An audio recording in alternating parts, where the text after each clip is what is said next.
Welcome to Timeless Love Stories. Tonight's story is an original romantic tale set in the backdrop of Second World War. If you enjoy slow-burn romance, deep emotion, and love stories shaped by history, consider subscribing to the channel. Now, let us begin. Oxford had learned to carry the war lightly, or so it appeared to those who arrived from elsewhere, bringing with them the soot of bombed streets and the exhausted vigilance of cities that no longer trusted the sky. Here, the towers still rose each morning out of mist, pale and unbroken, their stone surfaces darkened by centuries of rain rather than recent fire. The colleges stood in quiet continuity, as though history itself had decided to shelter behind their walls, and the river moved with the same deliberate indifference it always had, flowing past lives briefly interrupted rather than destroyed. Bicycles traced familiar paths along narrow streets where blackout curtains softened what little light escaped at dusk, where sandbags crouched at doorways like apologetic intruders who had arrived suddenly and stayed too long. Windows were taped in neat, careful lines, an act that felt less like protection than preparation. Shops opened and closed with disciplined regularity, their shelves thinned but their manners intact. Oxford did not deny the war. It simply refused to let it rearrange everything at once. The sirens came, but rarely with consequence. The bombs fell elsewhere. And yet the war was present in everything, threaded through daily life with the subtle persistence of cold. Not the sharp shock of it, but the slow seep that settled into bones and habits, altering posture, speech, expectation. It was felt less as immediate fear than as a constant tightening, a carefulness that shaped every decision before it was fully recognized as such. Rose noticed this most in the pauses. At the telephone exchange, where she worked 6 days a week, there were moments when the lines went quiet between calls. In those moments, the women sat very still, hands hovering above cords and plugs, listening not to silence but to the possibility that it might break. The room was warm with bodies and machinery, with wool coats draped over chair backs and the faint metallic smell of wires that never entirely faded. Cups of tea cooled untouched. A clock ticked with an insistence that felt almost aggressive. The operators learned to read one another's faces without speaking. A tightening of the mouth, a slight tilt of the head, the way a hand paused a fraction too long above the board, all signs that a call had carried news that could not be spoken aloud. Rose had become adept at this reading. It was a skill she had not known she was acquiring until she realized she could no longer switch it off. Even outside the exchange, she found herself attuned to the smallest changes in tone, to the gaps between words where meaning settled. At 33, she carried herself with the composed efficiency of someone who had been forced to reorganize her life around absence. Widowhood had not arrived for her in a rush of emotion, nor in the collapse others sometimes expected. It had come instead as a sequence of practical demands that left little space for falling apart. There had been the telegram, delivered with a politeness that felt almost cruel in its restraint. The funeral, conducted with military brevity. The explanations given to a child who was old enough to understand words but too young to grasp their weight. There had been the paperwork. The forms. The waiting. The polite assurances that the pension would be processed in due course. Phrases that meant nothing when rent was due and food was rationed and winter pressed in regardless of administrative timelines. Edward had been gone for almost 2 years, and still the pension had not arrived. Rose did not speak of this often. There was no virtue in complaint, and she had learned early that endurance was more useful than outrage. She woke each morning before dawn, dressing quietly so as not to disturb Paul, and walked from the small house she occupied on a quiet street not far from the city center. She left her son at school with a kiss pressed briefly to his hair and a reminder to mind his books, her voice light enough to disguise the calculation already underway in her mind. At work, she spoke with precision and restraint, her tone calm and neutral no matter what traveled through the wires. She returned home in the late afternoon with the same measured steps, her thoughts already moving ahead to the evening's tasks: supper, homework, laundry, the careful stretching of rations into something that resembled a meal. It was in the evenings that the house felt largest. Not in space, but in silence. The house had belonged to a distant aunt, inherited without ceremony and without sentiment. Rose had been grateful for it in the way one is grateful for shelter, without pretending it solves everything. It was narrow, with a steep staircase and a small back garden that received little sun, the soil stubborn and compacted. The rooms bore the marks of long use rather than comfort, but they were sound. There were 2 bedrooms upstairs, one of which had never quite found its purpose since Edward's death. At first, Rose had left it untouched, as though emptiness itself were a form of respect. Over time, however, the unused space began to feel less like reverence and more like waste. Dust settled. Air stagnated. The room became a reminder not of what had been lost, but of what was being underused. The idea of renting it out came to her gradually, as most practical ideas did, not in a moment of inspiration, but through repeated calculation. She listed the costs in her mind while stirring thin soups and mending socks. She set them against her income, adjusted for the uncertainty of the pension, and found that the margin left her little room for error. Winter would be harder. Paul would grow. Shoes would need replacing. Illness would not ask permission. The room upstairs represented potential, a modest income, a buffer against disaster, a way to reclaim some control over circumstances that had been decided without her consent. She resisted the idea at first, not because it was unsound, but because it meant altering the fragile equilibrium she had established. Bringing a stranger into the house meant risk, not only practical but emotional. Rose was careful with both. She had a child to protect, a routine to maintain, and little patience for disruption that did not serve survival. In the end, necessity made the decision for her. She placed a small notice in the window of a local shop and another on a board near the post office. A room to let. Modest.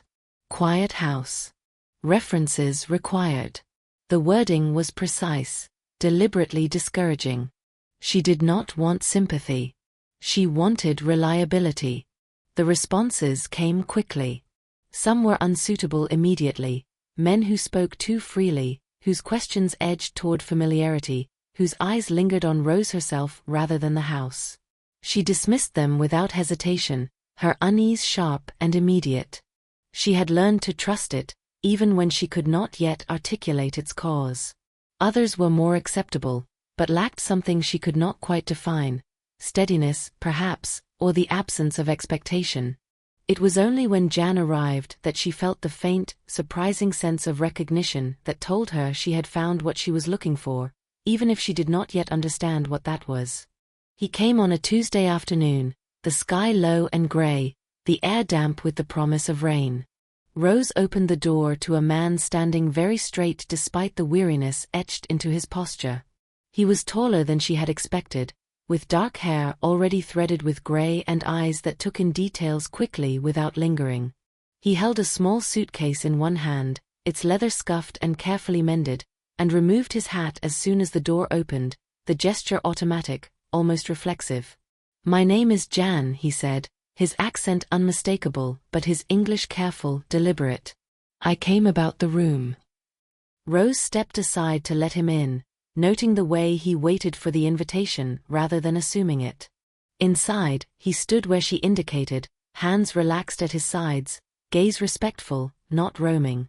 He listened closely as she explained the terms, the rent, the shared spaces, the presence of a child. He asked practical questions in return. Was the room furnished? Were meals included? What were her expectations regarding noise, visitors, privacy? When she asked about his work, he told her he was employed temporarily in a warehouse supporting the war effort. When she asked about his past, he did not evade, but he did not elaborate either. He was Polish. He had been a soldier. He had been widowed years before. He had come to England as a refugee. That was all. There was no self-pity in his voice, no attempt to elicit sympathy. The facts were offered as context, not as leverage. Rose showed him the room upstairs. He examined it carefully, testing the chair, opening the window slightly to check the draft, nodding once at the view of neighboring roofs and chimneys. He did not imagine improvements or judge shortcomings. He assessed suitability, the way someone accustomed to temporary arrangements learned to do. "I would like to take it," he said when they returned downstairs. "If it is agreeable to you." Rose hesitated only long enough to listen to her instincts. They remained quiet. That, in itself, felt like an answer. "You may," she said. "If you can move in tomorrow." He nodded once.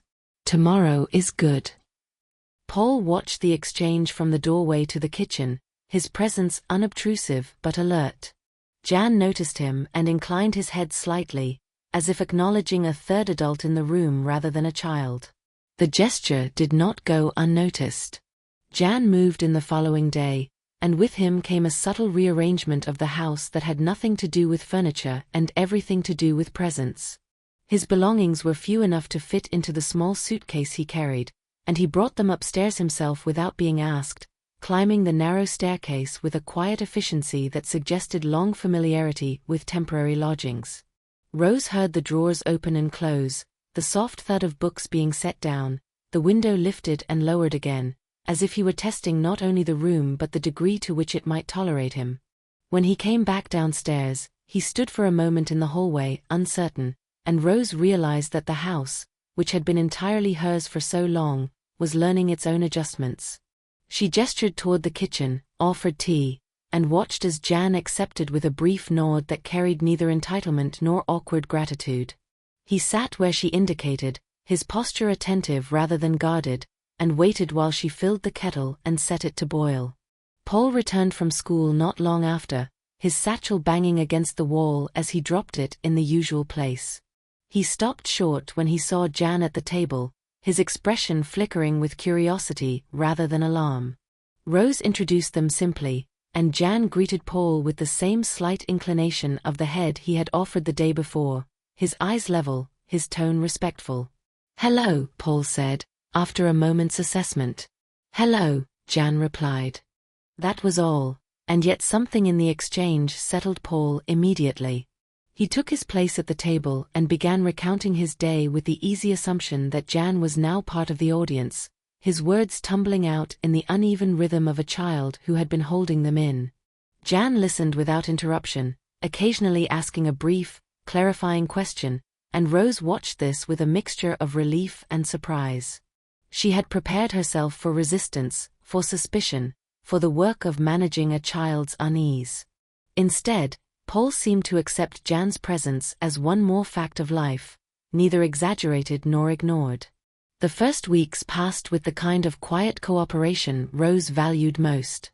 They shared the kitchen without friction, navigating one another's routines with polite attentiveness.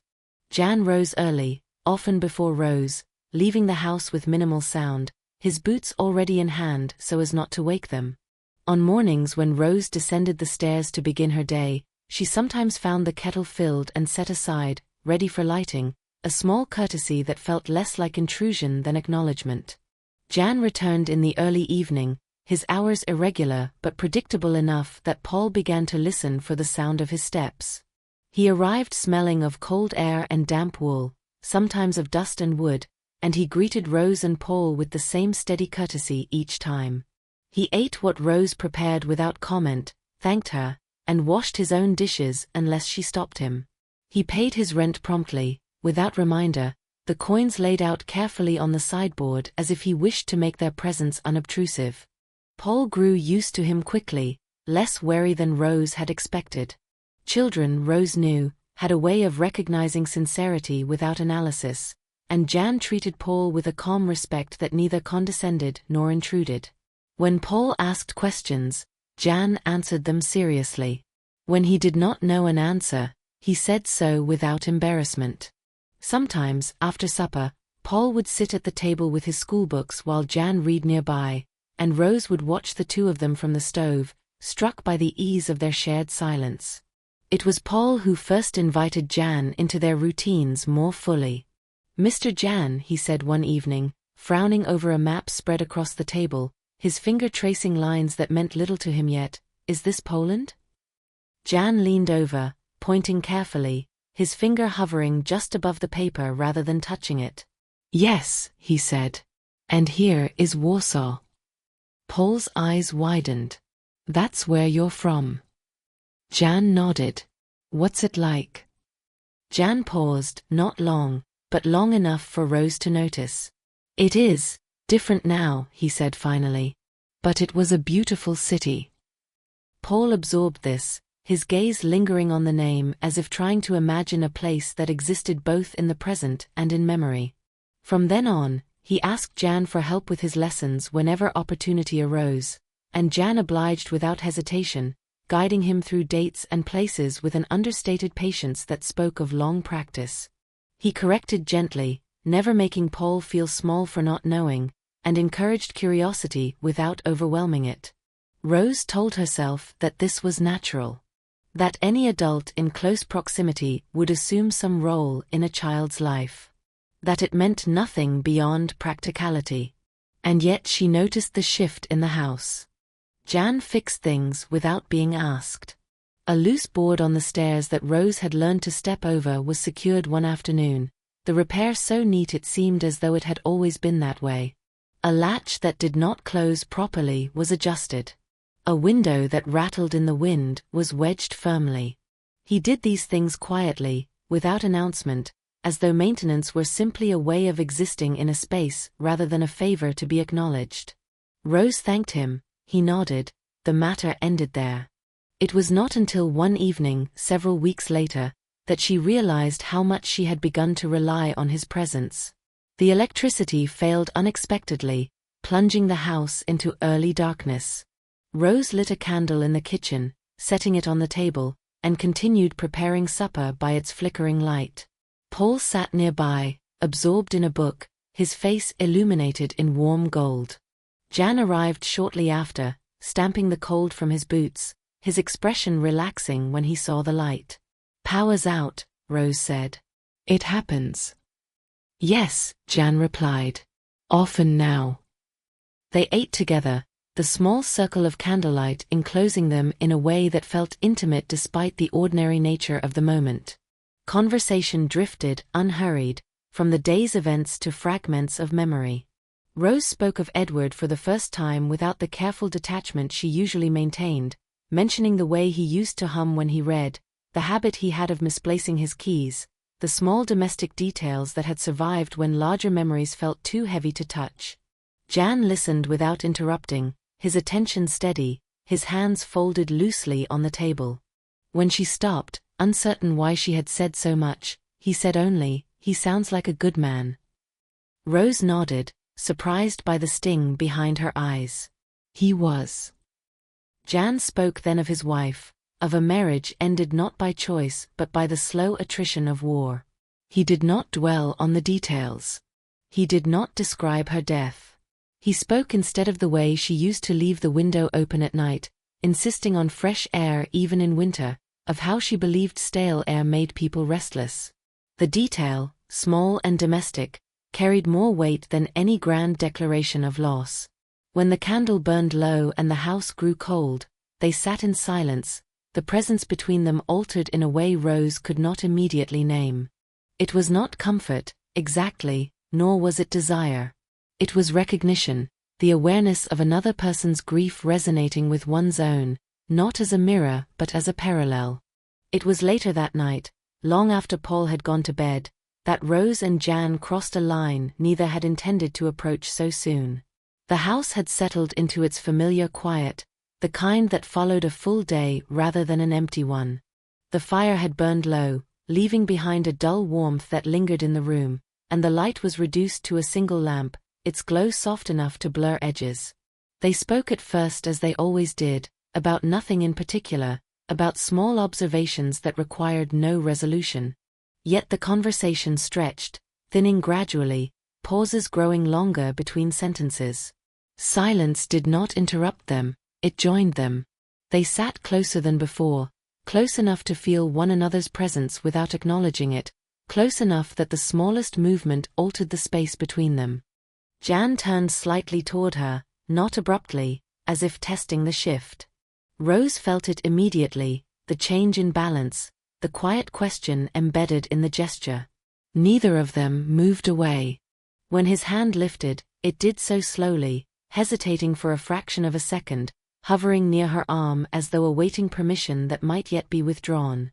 Rose answered without words. She remained still, then leaned just enough for his fingers to make contact. The touch was light at first, almost tentative, resting at her sleeve, then sliding to her forearm with careful deliberation. It carried no urgency, only attention. Rose felt her breath change, deepen, and she turned toward him fully, closing the remaining distance. Their faces were close now, close enough to share warmth, to feel the subtle rhythm of one another's breathing. The kiss came without decision. It was unhurried, restrained, a meeting rather than a taking.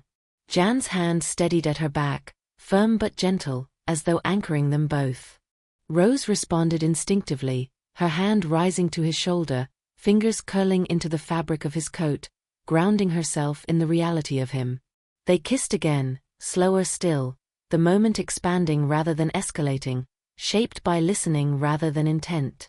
Layers were loosened gradually, movements deliberate and unspoken, each gesture met with quiet consent. There was no sense of haste, no attempt to outrun thought.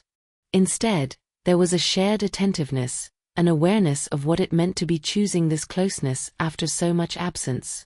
When they finally rested together, it was not in collapse but in stillness, as though both understood that this intimacy did not require possession to be complete. Afterwards, in the quiet that followed, Rose lay awake, listening to the familiar sounds of the house, the settling of pipes, the distant echo of a train, the muted breathing of a man who had not been there before and yet now was. She was acutely aware of the decision she had made without fully examining it. She felt no regret, but she felt caution rise quickly to meet the vulnerability she had allowed herself. Jan, for his part, did not assume intimacy beyond what had occurred. He returned to his room, and the next morning he greeted her with the same respectful distance as before. They did not speak of it.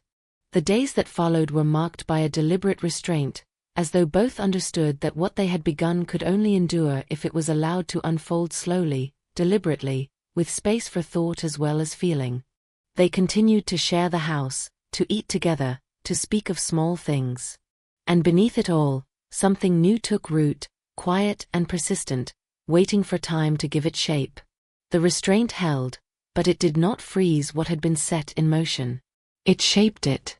After that night, nothing in the house was overtly different, and yet everything had shifted by a degree so slight that it resisted language. Rose woke the following morning with the familiar weight of responsibility pressing against her chest, but beneath it there was a new awareness, a tension that did not announce itself as anxiety and was therefore more unsettling. It followed her movements as she dressed in the half-light, as she fastened the buttons of her coat, as she checked that Paul's lunch was wrapped properly before placing it in his satchel. She moved with care, as though careless gestures might disturb something fragile and unfinished. Jan moved through the house with the same measured restraint as before. He greeted her politely, his voice steady, his gaze attentive but controlled, behaving in every visible way as though the boundary they had crossed had left no mark. If anything, his courtesy had sharpened, as though he were determined to make no claim on what had occurred. He took his tea at the far end of the table, rose promptly when he finished, and left the house without delay, boots in hand so as not to wake Paul. This restraint unsettled her more than any assumption might have. She had expected awkwardness, perhaps a need to acknowledge what had passed between them, or a subtle pressure to define it. Instead, Jan behaved as if the night belonged to the past even while its presence lingered unmistakably in the air between them. Rose found herself caught between relief and something like disappointment, a sensation she refused to examine too closely. Examination demanded conclusions, and she was not prepared to draw them. At the exchange, she was less focused than usual. Her hands moved automatically across the board, connecting calls, her voice maintaining its careful neutrality, but her attention drifted at odd moments. She noticed the way one of the younger operators twisted her ring repeatedly when a call ran long, the way another stared too fixedly at the wall after replacing a receiver. Rose recognized these signs because she had learned them in herself. She corrected her focus, reprimanding her own distraction. Survival, she reminded herself, depended on clarity. When she returned home that afternoon, she found Jan already there, seated at the table with Paul's arithmetic book open in front of him. Paul sat opposite, his brow furrowed, pencil clutched tightly in his hand. "You've carried the one too early," Jan was saying, not unkindly. "Try again." Paul frowned, erased, tried once more. When he succeeded, his face lit with quiet triumph. "I did it," he said. "Yes," Jan replied simply. "You did." Rose stood for a moment in the doorway, watching. There was nothing remarkable in the scene, and yet it carried a weight she felt immediately. Jan did not praise excessively. He did not correct sharply. He treated Paul as someone capable of learning rather than someone to be managed. Rose realized, with a faint, unexpected pang, how rare that had become since Edward's death. Teachers were rushed, neighbors cautious, adults inclined either to indulgence or to pity. Jan offered neither. That evening, supper passed with the same quiet rhythm that had become familiar. Conversation remained practical: the weather, Paul's lessons, Jan's work at the warehouse. And yet beneath it all there was a heightened awareness, a sense that each word chosen also carried the weight of what was left unsaid. At night, Rose lay awake longer than usual. She listened to the soft sounds of Jan moving in his room above her, the floorboards creaking in familiar patterns. They did not share a bed. There were nights when they came together again, cautiously, deliberately, as if confirming rather than escalating what existed between them. There were nights when they did not, when each remained within their own walls, the separation not a rejection but a pause. They were teaching themselves how to exist without obligation. When they did touch, it was never hurried. Jan approached her as though seeking confirmation rather than assuming consent, and Rose, who had learned too well how easily desire could become demand, found herself responding with a trust she had not expected to feel again. Their bodies carried memory and fatigue, grief and endurance. There was no attempt to forget what had been lost. Instead, there was an acceptance that intimacy did not erase history, it simply learned to exist alongside it. Still, they did not speak of love. Rose avoided the word with the same discipline she applied to her finances. Love implied endurance, and she had endured enough to know its cost. Jan, too, remained silent, though there were moments when his gaze lingered on her with an intensity that suggested unspoken feeling. He did not press. He allowed the relationship to define itself through action rather than declaration. Days accumulated, shaped less by events than by repetition. Jan began to accompany Rose and Paul on Sunday walks when weather allowed, the three of them moving together along the river or through streets where the colleges stood in dignified stillness. Paul skipped ahead, stopping to examine stones or leaves with solemn concentration, while Rose and Jan walked side by side in a silence that no longer felt strained. "He listens to you," Rose said once, the observation escaping her before she had considered it fully. Jan glanced at her, surprised. "He listens because he is curious," he replied. "No," she said gently. "He listens because you take him seriously." Jan absorbed this without defensiveness. "Children know when they are being dismissed," he said. "He is not." Rose felt a tightening in her chest. "You're careful with him." "Yes." "Why?" Jan slowed slightly, allowing Paul to move further ahead. "Because I know what it is," he said after a moment, "to be young and to feel that the world is happening without regard for you." Rose nodded. She knew this too. From that day on, something settled between them, unspoken but acknowledged. Jan was not merely passing through their lives. He was choosing, day after day, to remain. This choice did not make life easier. It made it more complex. Rose found herself recalibrating her independence, learning to accept help without interpreting it as weakness. Jan began to share more of his past, cautiously at first, then with increasing openness, speaking of it not as a wound to be displayed but as a landscape he had learned to navigate. He spoke of discipline, of displacement, of the peculiar exhaustion of starting again in a place that welcomed him politely but did not truly know him. Rose listened without trying to fix or soften his experiences, recognizing that what he offered was not confession but trust. Paul's attachment deepened quietly. He began to wait for Jan's return in the evenings, listening for the door. When Jan was late, he grew restless, asking questions Rose answered with careful neutrality. "He'll be back soon," she would say, as though reassuring herself as much as her son. Any night during an air raid drill, the siren cut through the darkness late and sharp, wrenching Rose from sleep with a violence she had not felt in months. For a moment she lay frozen, disoriented, the sound pressing against her chest.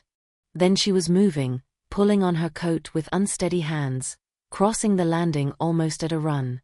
Jan was already in Paul's room.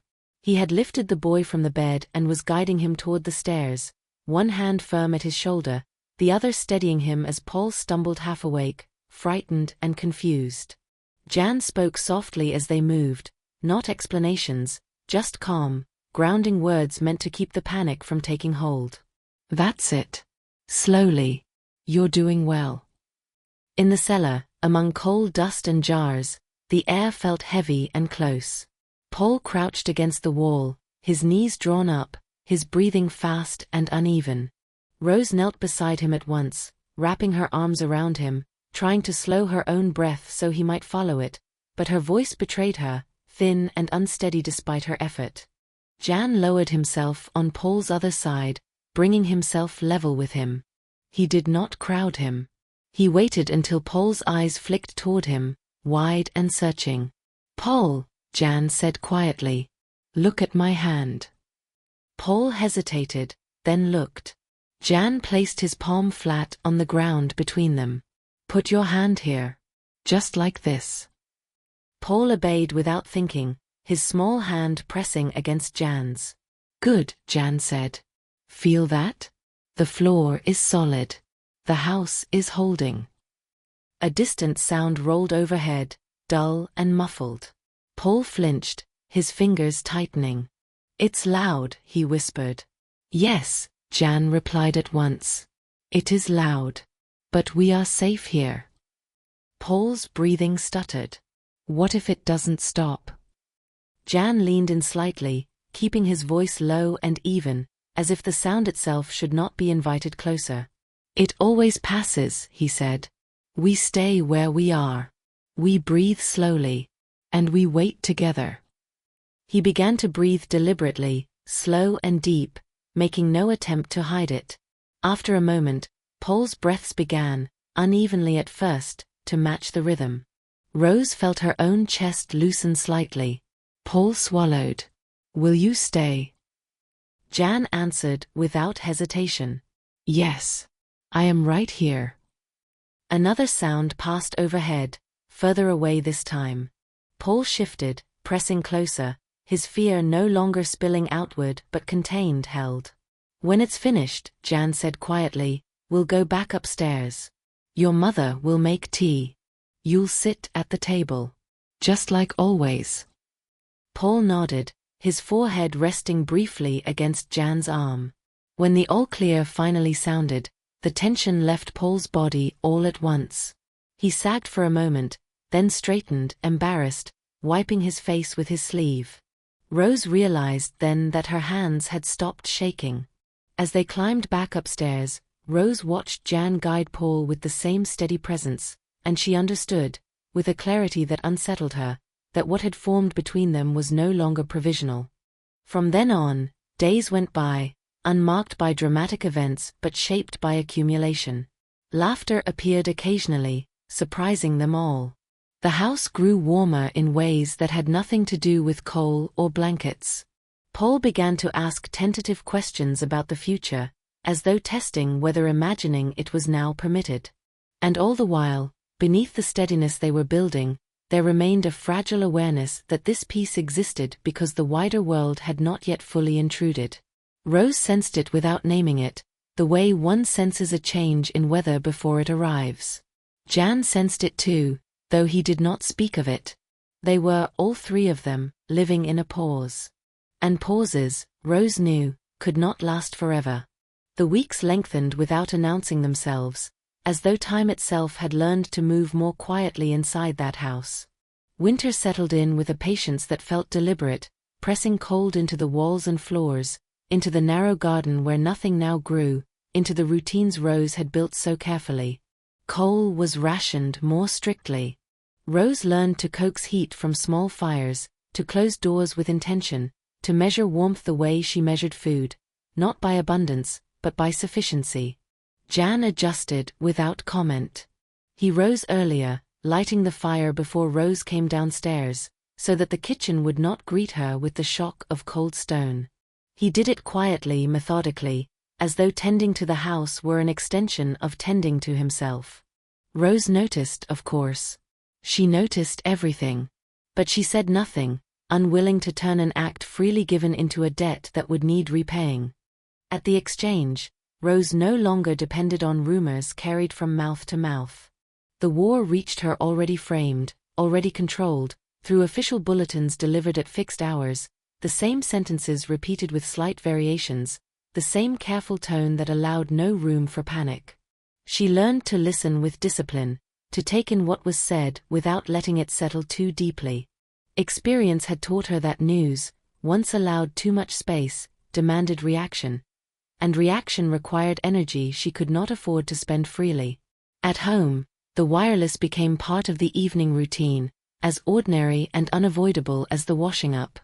It crackled on the sideboard while Rose dried the dishes, while Paul sat at the table with his schoolbooks, while Jan stood nearby, sometimes listening, sometimes only half attentive, as though measuring how much of it he was prepared to hear. Certain names altered him. Rose noticed it not in words, but in posture, the way his shoulders stiffened, the way his hands became still. He never commented during the broadcasts. He waited until they were over, until the set was turned off and the room returned to itself. Sometimes later, when Paul had gone upstairs, a few words would be exchanged. Not discussions. Not explanations. Just fragments. They spoke of the East again, Jan said once quietly, his eyes on the fire rather than on Rose. Yes, she replied. Nothing more. There were other things too, things not stated outright on the wireless, but hinted at in the pauses, in the careful choice of language, in the way certain reports were followed by none at all. People missing. Transported. Not accounted for. From Poland, from elsewhere. The word camps surfaced occasionally, never explained, never expanded upon, as though explanation itself might give it too much substance. Neither of them pursued these moments. Jan did not translate them into detail, Rose did not ask him to. Whatever was happening there belonged to a world they could not reach and could not change, and bringing it fully into their small domestic space felt like a violation of something hard-won.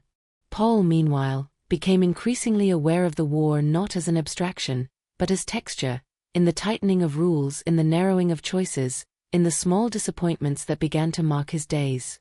His school practiced drills with ritual seriousness, not alarming but relentless. Instructions were repeated. Movements rehearsed. The extraordinary made ordinary through repetition. What unsettled him more came later, at home. One afternoon, Rose unpacked her shopping basket and did not place anything sweet on the table. Paul noticed at once. "There isn't any chocolate," he said. Rose hesitated, then answered plainly. "They've started rationing sweets now. Properly." Paul frowned. "But there was hardly any before." "Yes," she said. "Now there's even less." The difference mattered. Scarcity could be endured. Finality required adjustment. Paul absorbed this in silence, his disappointment visible but contained.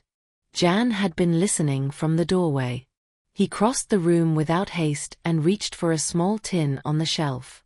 Inside was a single square of chocolate, saved and forgotten. He placed it on the table between them. When something becomes rare, Jan said quietly, breaking it into smaller pieces with careful precision. You learn how to make it last. Paul took his piece slowly, holding it for a moment before eating it, as though understanding that the act itself now carried meaning beyond taste. Later, Rose noticed him dividing his remaining sweets into smaller portions, counting them with careful attention. Jan said nothing. He did not need to. In the evenings, the wireless continued to speak. Rose continued to listen. Jan continued to stand when the news turned eastward. And Paul learned, without anyone ever explaining it to him, that the war was not only something that happened elsewhere, it was something that quietly rearranged the shape of home. On one of these nights, after a broadcast heavy with losses, Paul asked quietly, "Was my father scared?" Rose froze, the plate slipping slightly in her hands. Jan answered before she could gather herself. "Yes," he said. "But he went anyway." Paul considered this. "Like you?" Jan did not answer immediately. Rose felt the pause stretch, taut and dangerous. "Not like me," Jan said finally. "Different because I was lucky to survive." Later, Rose thanked him, though she could not articulate for what, for the honesty perhaps, or for the refusal to place himself in a comparison that would have been easier but wrong. As winter deepened, so did the practical intimacy of their lives. Rose fell ill briefly, a fever that left her weak and unsteady. Jan took over without discussion. He prepared thin soups, measured her temperature, kept Paul quiet without alarming him. Rose drifted in and out of sleep, dimly aware of being cared for in a way that felt both unfamiliar and profoundly safe. When she recovered, she found herself unsettled not by illness, but by gratitude. Dependence, she knew, was a dangerous habit. One afternoon, Rose returned from the exchange to find Jan and Paul in the back garden, attempting to clear debris with limited success. The soil was hard, the air biting. Paul's cheeks were flushed with effort. "We thought we might grow something," Paul announced. Rose almost laughed, then stopped herself. "In winter." Jan met her gaze. "For spring," he said simply.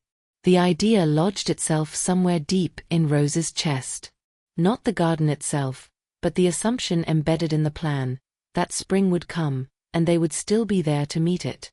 They did not speak of love, but love moved through the house nonetheless, quiet and persistent. It revealed itself in the way Jan learned Rose's silences, in the way Rose began to anticipate Jan's moods, in the way Paul began, without hesitation, to move toward Jan when afraid, when confused, when proud. It was during one such moment of pride that Rose understood how far things had shifted. Paul came home one afternoon clutching a paper marked with careful red corrections. He sought Jan out immediately, holding it up wordlessly. "Well done," Jan said, after reading it, his voice calm but unmistakably warm. Paul smiled, not the quick, careless smile of childhood, but something deeper, steadier. That night, Rose lay awake, listening to Jan move upstairs, and realized with a sudden clarity that frightened her more than desire ever had, she no longer imagined the house without him. The war continued, distant but relentless. Refugees passed through Oxford more frequently now, some staying briefly, others lingering. Jan spoke to them occasionally, in Polish, in German, in careful English.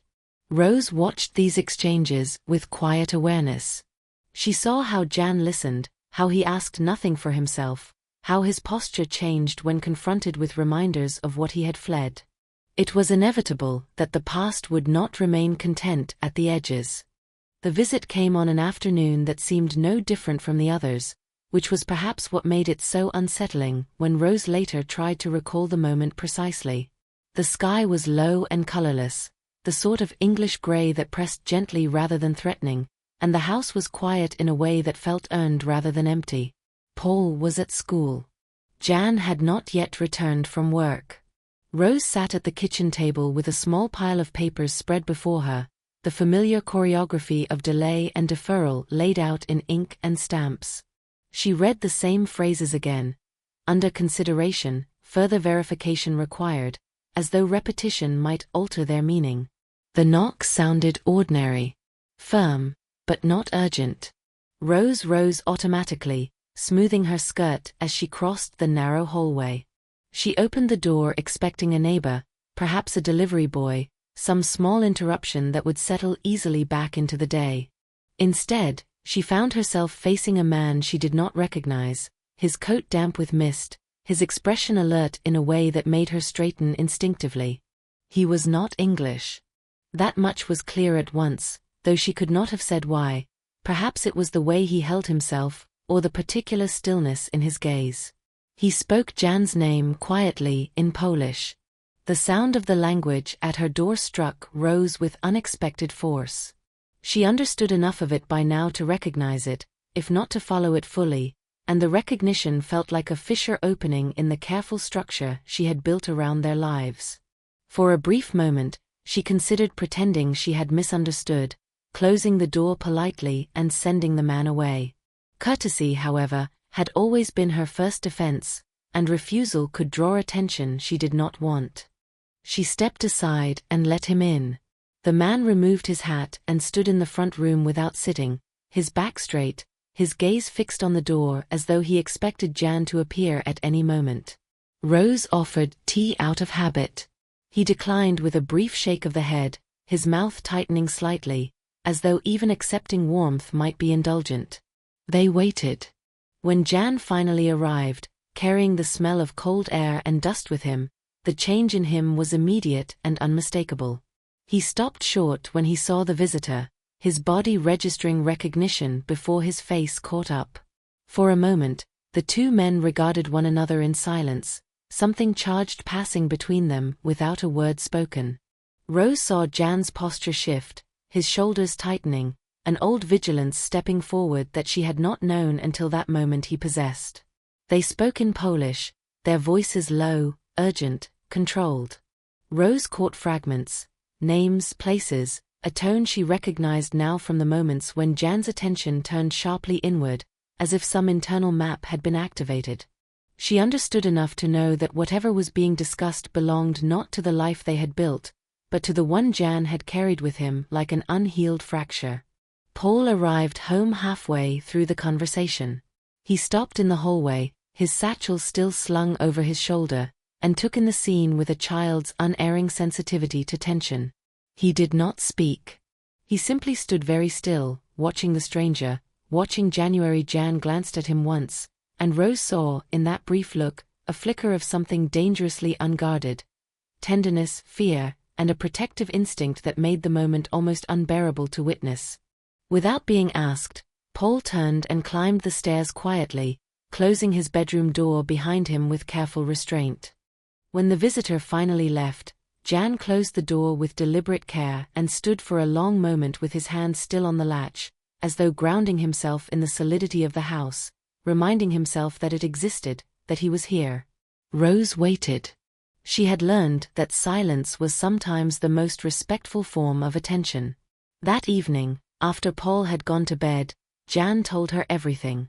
He spoke without embellishment, laying out the facts with the same clarity he brought to all difficult matters. The man was an old comrade. There was a network forming, intelligence work that required men who could move quietly, who could pass as civilians, who spoke languages and understood the habits of an occupied country. Jan had been asked to help.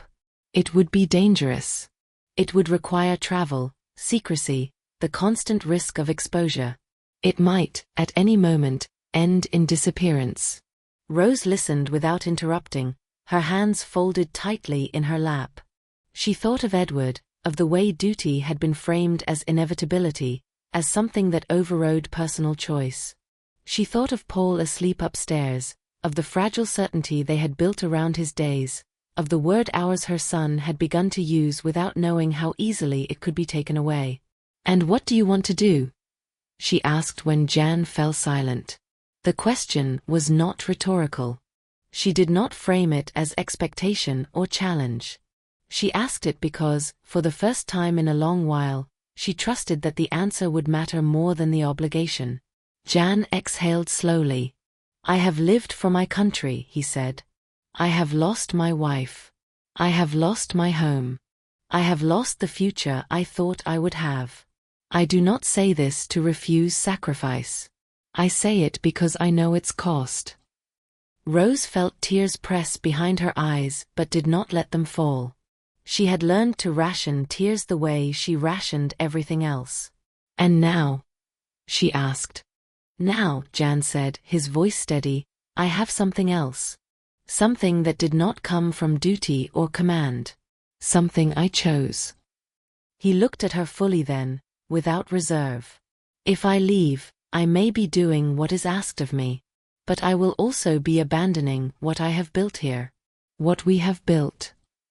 The choice did not resolve itself immediately. For days, the house carried a tension that was not spoken aloud but felt in every movement. Jan went about his routines as before, but Rose sensed the weight of the decision in the carefulness of his actions, the way he lingered slightly longer over small domestic tasks. Lighting the fire, washing his cup, adjusting Paul's coat, as though memorizing them. Paul sensed it too, though he did not know its source. He grew quieter, more observant, watching Jan with an intensity that bordered on fear. One evening, as Jan helped him with a history assignment, Paul looked up suddenly and asked, "You won't leave, will you?" The question was simple. There was no accusation in it, only a child's direct fear of loss. Jan closed the book gently and turned toward him. "Why do you ask that?" Paul shrugged, a gesture that did not quite mask his anxiety. "People leave," he said. "They always do." Something tightened in Jan's chest, sharp and decisive. He reached out and rested a hand on Paul's shoulder, his grip steady, certain. "I am here," he said. "And I am staying." That night, Jan made his decision final. He declined the request.